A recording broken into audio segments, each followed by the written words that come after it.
No, you don't need the. I'm doing this my way. He a legend, he a legend, he a legend. He a legend, he a legend, he a legend. He a legend. Welcome to the league, to the league, to the league, to the league, to the league of items. Welcome to the league, to the league, to the league, to the league, to the league of items. What's up, everybody? It's Pikel with League of Items, and in today's video, we're going to talk about what we've seen so far at Worlds. We're going to talk about some of the opinions I had before the tournament started, and then we're going to talk about the semifinals match and who I expect to go to the finals and who I think will win the championship. Before I get into everything, I want everybody to know that I have a futures bet on DRX to win the World Championship. So am I biased towards DRX? The answer is yes. I definitely am. However, if 3 of the final 4 teams win, then I'd be happy. I mean, if JDG wins, I think that'd be pretty cool. I've been very high on Kanavi for a long time. I don't agree with a lot of people's talent evaluations of JDG, which is kind of like an opportunity to go against what public consensus is. For T1, I've liked T1 for a long time. More from like a respect position. There's something going on outside. But you can't dislike T1, I think, really. Like, Faker's definitely best player of all time. Zeus has played very well this tournament. They've given him a lot of leeway, a lot of resources. Same thing with Owner. I mean, with Owner, I think it's a very good meta for him. And then Gumayusi and Keria are playing pretty good at this tournament, and I think that they definitely have a good shot of winning the championship. And then DRX, obviously, I've been a big fan of DRX. They were the team I was watching out for before the season started, before the spring even started. And then we have Gen G. I don't dislike Gen G at all. I think that, Ruler is one of the best AD carriers in the world, if not the best. I think Lehen's getting a championship would be cool. I think Chovy getting a championship would be cool. Same thing for Peanut. Doran, I don't really have any strong feelings for one way or the other. But I'd like to see one of the other 3 teams win more. So let's just go group by group. So first up, T1.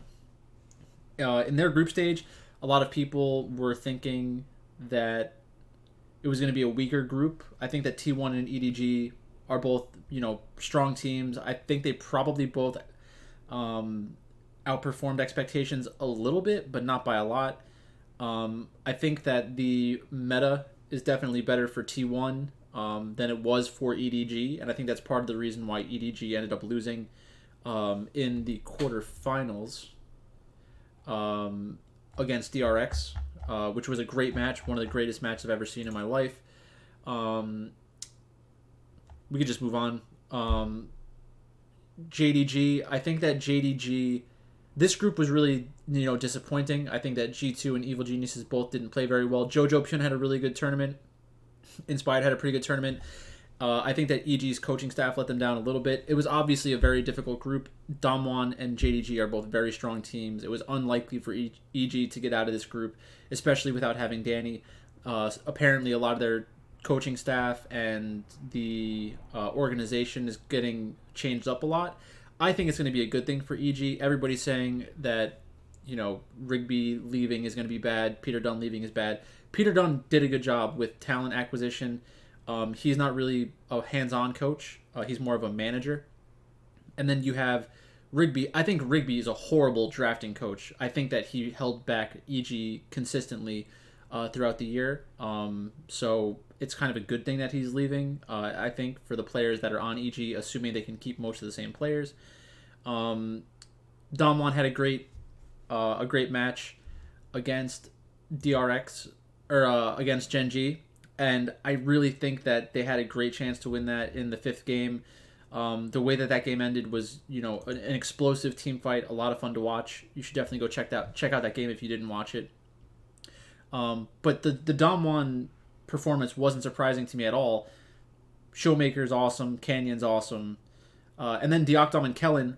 That is the upgrade that we expected. If they had Ghost, they wouldn't have been able to compete at that level against Genji. It just would have been too big of a mismatch in the bot lane.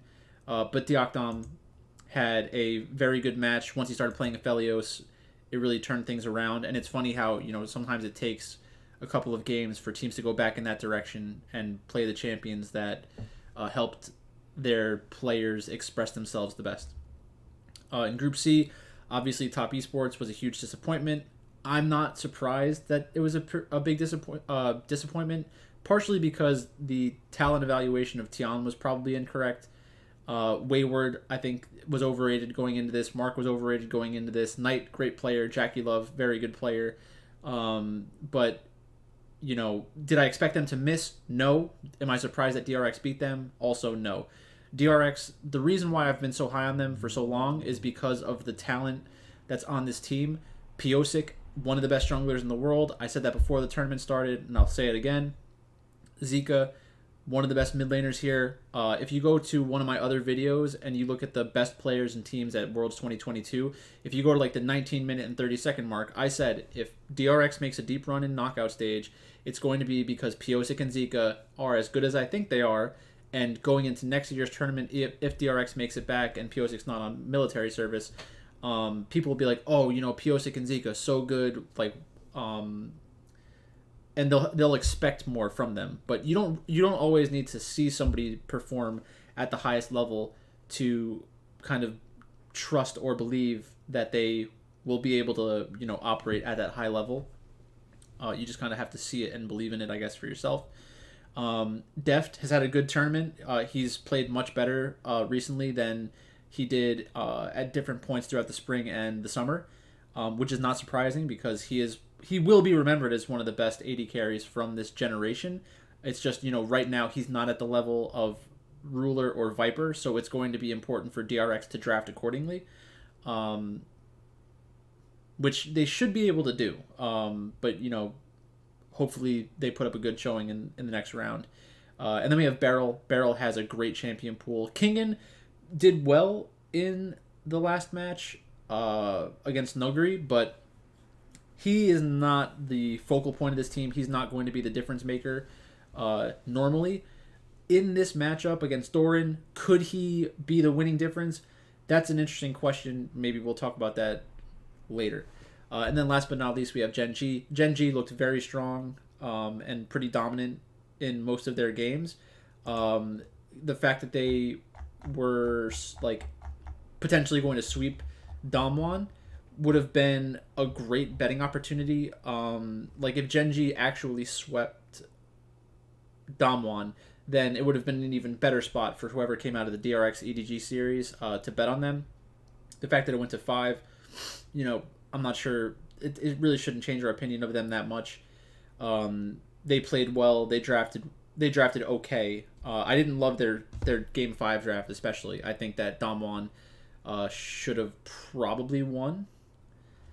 But this match was amazing, and the DRX EDG match was amazing. So let's talk about the quarterfinals a little bit more directly. JDG against Rogue, this is exactly what we expected. JDG going 3-0 against Rogue kind of reinforces that narrative of, oh, JDG is amazing, they're so much better than everybody else. Well, I guess people really aren't saying that they're so much better than everybody else, but this is not showing me something new from JDG. I have an idea of what their talent levels are all like. They beat Rogue, congratulations. Did we expect Rogue to do better than Top Esports in the group stage? No. Did I think that Rogue had a realistic chance of beating JDG? Definitely not. 369 dominated Otoomne in the top lane. Not surprising. Look at the matchups they were going into. Gragas against Renekton. That's not a spot where, oh wow, 369 is such a great player. He played Gragas against Renekton. Like, he's a beast. Like, did he get 5 kills? Yes. Was he the reason why his team won this game? I would say probably not. The fact that JDG got Kanavi onto Graves is like an insane thing for Rogue to let happen. And they started going blue side and banning out the Graves, so they realized that after one game, that's the kind of thing you need to know going into game 1. You can't let Kanavi play Graves, and you probably shouldn't let him play Viego either. Viego is a very important champion right now. We'll see a lot of Graves versus Viego in the next round, especially in JDG's match. So that kind of went how we expected. 369 got the better of Odoamne. That's not saying much. Odoamne, a respectable pro, but 369 is better than him. In the jungle, we had Malrong against Kanavi. Kanavi is much better than Malrong and was being drafted around, so that's a benefit to them. Yagao against Larson, really wasn't the difference maker once again. We had the 2 Silas games, so Silas should be a contested pick with Faker on the other side. It'll be interesting to see how that kind of impacts the draft because, we'll probably see a lot of Akali coming out of Faker unless there is a counter pick to Silas that he kind of has hidden. So let's move on to T1 in their match against RNG. T1 swept RNG. I would never project a sweep for T1 against RNG, but am I surprised that it happened? Not really. I think that Zeus and Breathe, similarly talented. I think that Breathe is a little bit better than Zeus, but they're both very good. That's just kind of splitting hairs. Owner against Wei. I thought Owner was better than Wei going into this. Wei has been the weak point for RNG for most of this year. Xiaohu against Faker, 2 of the better mid laners of all time. And then Gumayusi and Keria showing their versatility, pulling out that against Aphelios is very intelligent because it causes a lot of problems in the laning phase for Aphelios. Continuously shoving into him kind of pins him under the tower, always gives T1 an option to either dive him or move resources around the map, including moving the Ashe and the Heimerdinger around the map. Then Breathe played really well in that second game. They probably should have won the second game. They had Gala on Kai'Sa, which is a classic, but T1 was prepared for the Kai'Sa. They had the Xayah pick lined up. Another game of Viego for Owner. They've played it a decent amount at the World Championship. Last year, when Owner was at Worlds, he played a lot of it as well. So it's definitely a champion that he's very comfortable on, and that's why I think that ultimately JDG is going to be the one dictating the draft in their matchup against T1. I'll get into that more later. Faker opting into the Akali against the Silas. I expect that to happen a lot in the next round. And then Gumayusi and Keria, again, they showed 3 different bot lane combinations. It's because they're so flexible, and that's really how they're going to be able to differentiate themselves in these drafts. T1 has side selection in their match against JDG. That will be pretty important. I expect them to pick blue side for game 1. But again, we'll talk about that in a little bit. Gen G against Damwon. So I hate the way that Damwon drafts a lot of the times. Putting Nuguri onto Gragas, it's like a classic. When you see Damwon pick Gragas, they just generally lose the game. At least that's how I feel, because every time I see it, I feel like they're losing. Peanut against Canyon.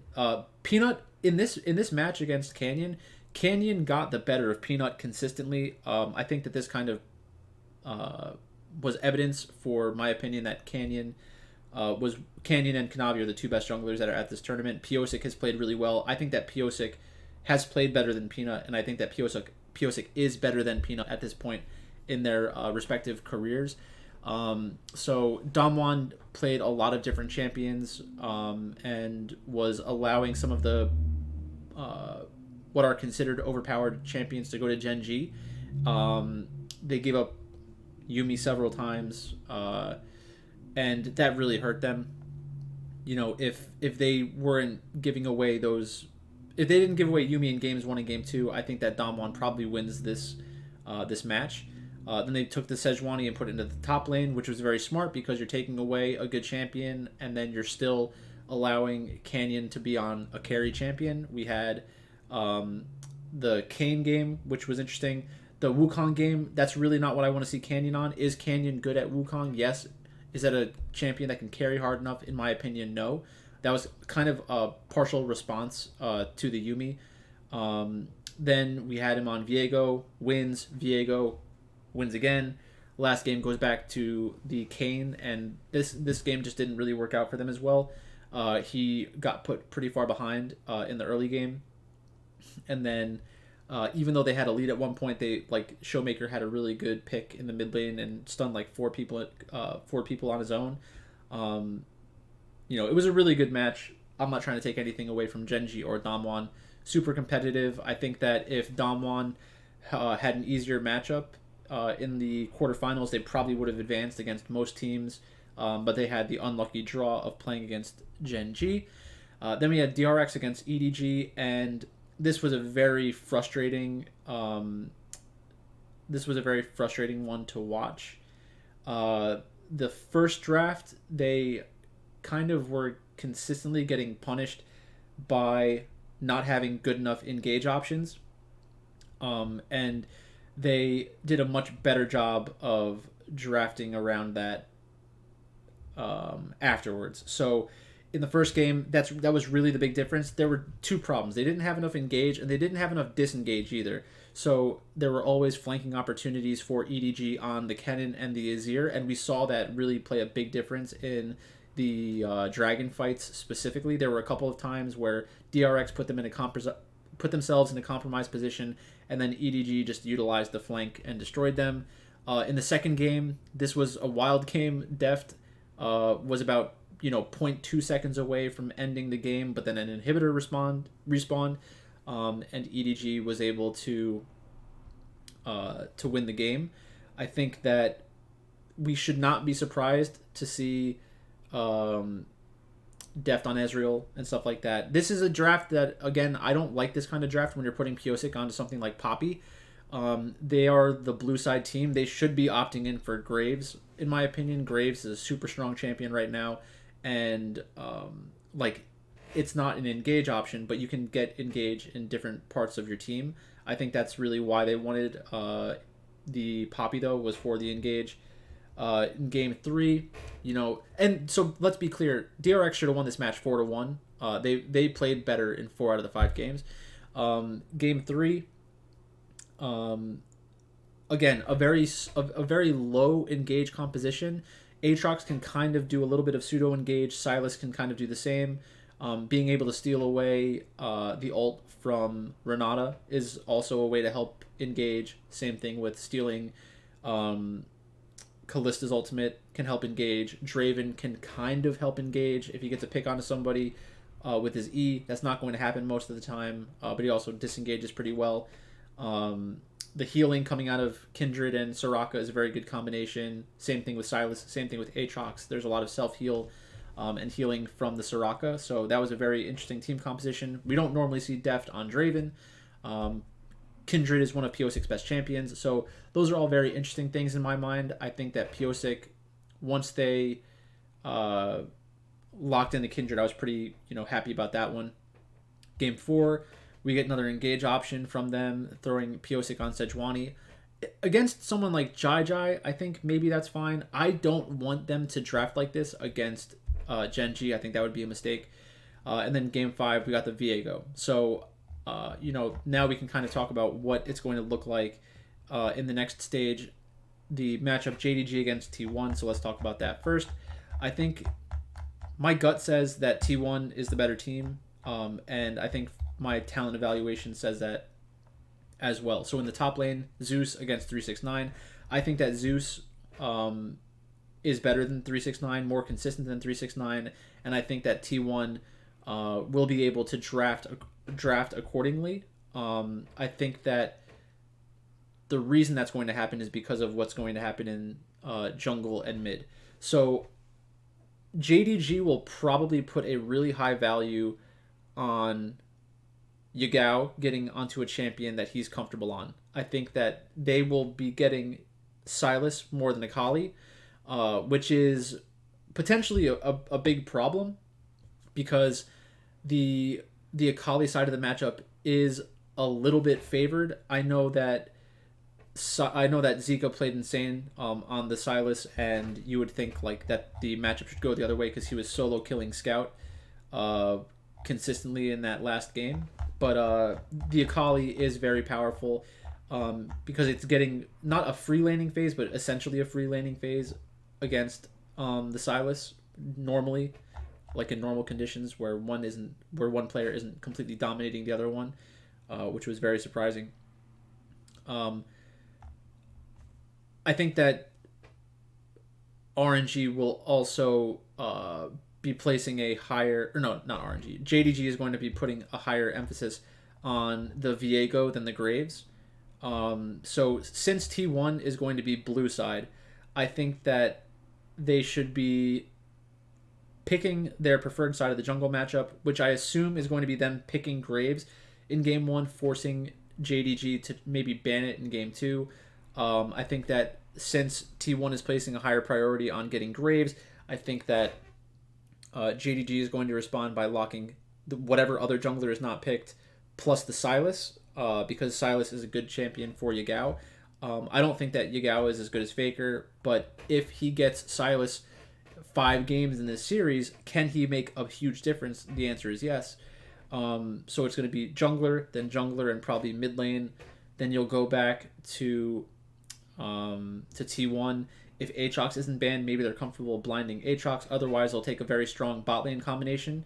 It would for blue side. It probably makes sense for them not to. It probably makes sense for them to draft their bot lane 4-5 because of the versatility of Gumayusi and Keria. So it would be Graves and then Viego Sylas, and then T1 is going to get their response for Sylas, which is probably going to be, Akali, and then they're going to have to blind pick a top laner. So if they let up the Aatrox, they'll pick the Aatrox. They probably won't be allowed to get Aatrox every game though. So that'll be kind of what shapes the draft. Is going to be, does T1 place a higher priority on getting a specific AD carry or a specific top laner, and what will JDG do with their bans? I think that Kanavi's a better player than Oner. I think that Faker is better than Yagao. I think that Gumayusi and Keria are better as a combination than Hope and Missing.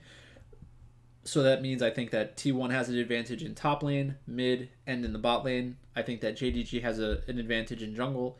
I don't think that's going to be enough though, because of how the swaps should go. Graves for Viego. Oner's good enough on both sides, I think, to hold his own. Can kind of play a lower variant style and just farm it up on the Graves. The one issue is that T1 also will sometimes play a low engage composition like what DRX did.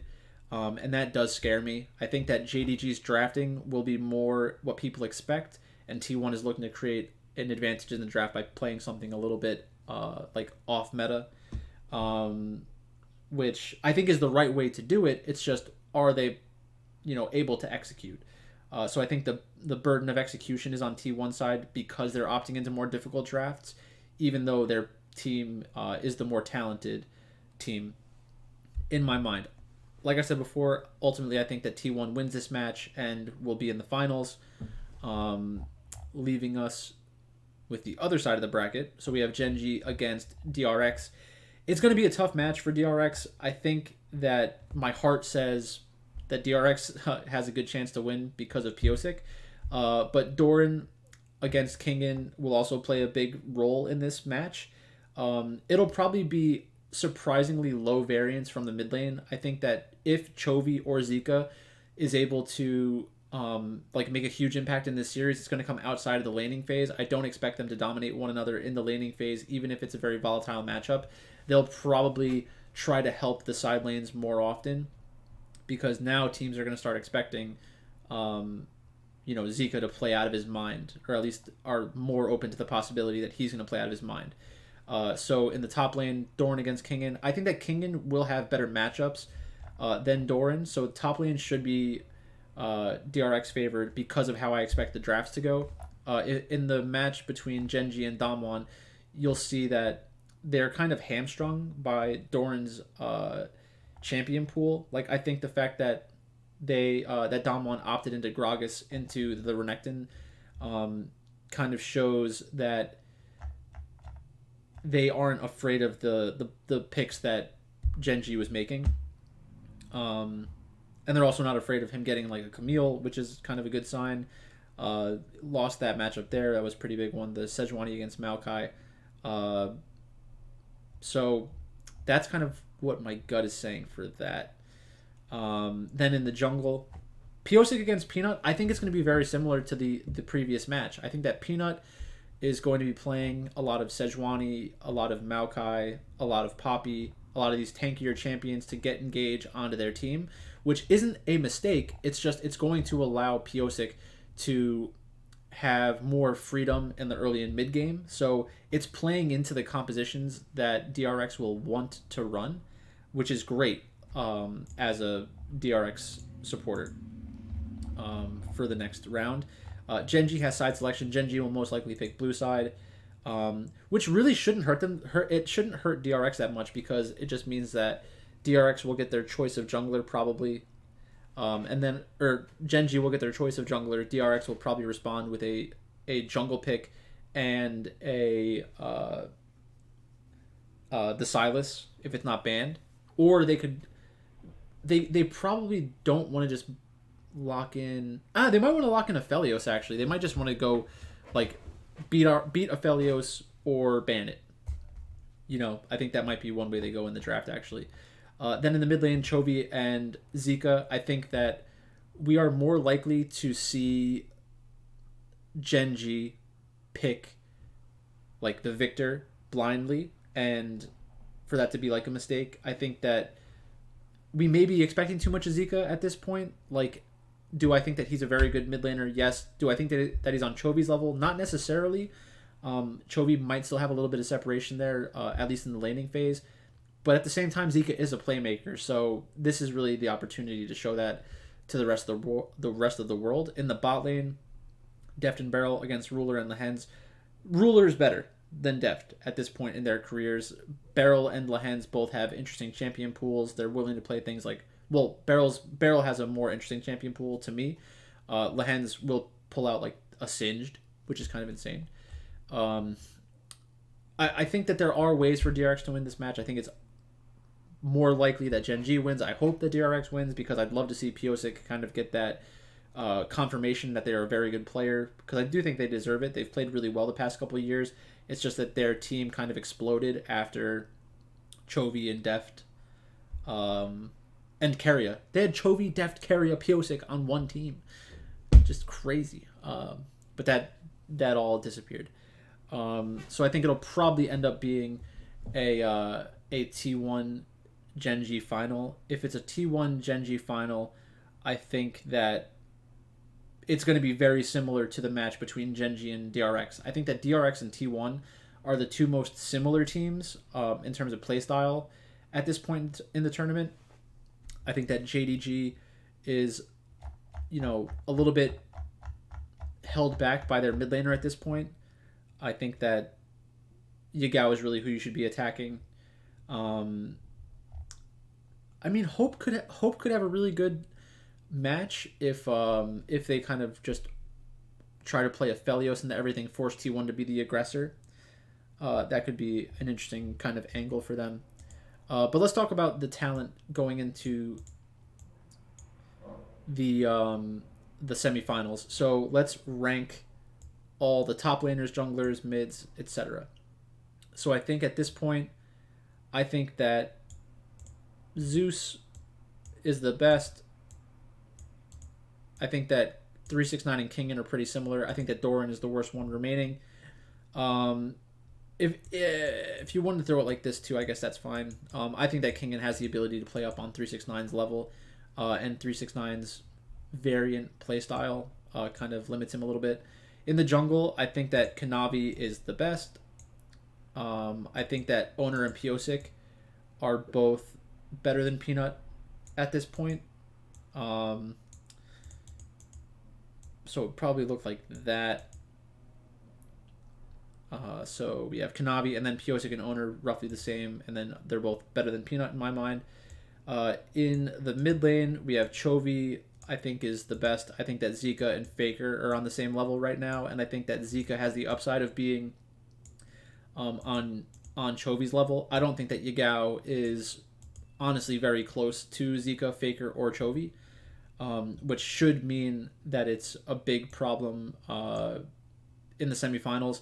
Is it possible for Yagao to have a really good match or two really good matches, for JDG to win the World Finals because of a player like Yagao? It's possible. I just think it's very unlikely.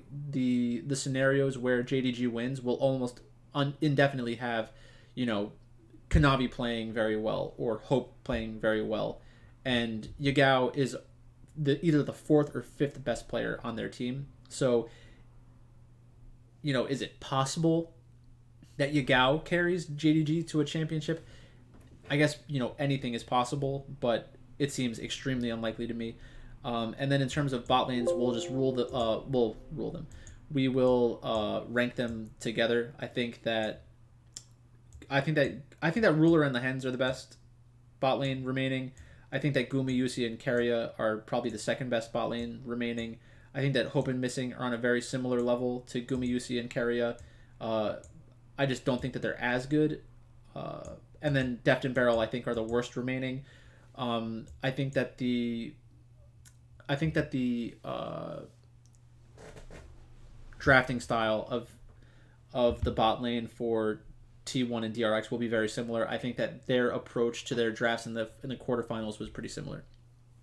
So that's basically it. Like I said before, I think that the finals will end up being T1 against Gen G. If that matchup happens, I would expect Gen G to win, because Gen G will have gone through the preparation of a team very similar to T1.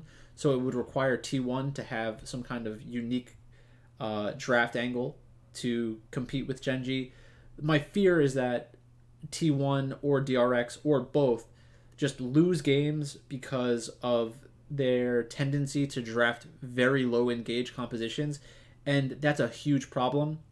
That's one of the nice things about Gen G, is the consistency of their drafting, and that's part of the reason why they've been so consistent this year. I really have a tough time thinking that JDG wins at this point.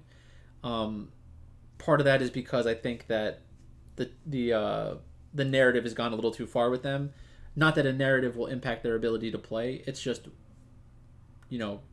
people are expecting too much. If JDG wins, it will be, one of the best. In order for JDG to win, it will probably require one of the best jungle performances that we've ever seen at a world championship.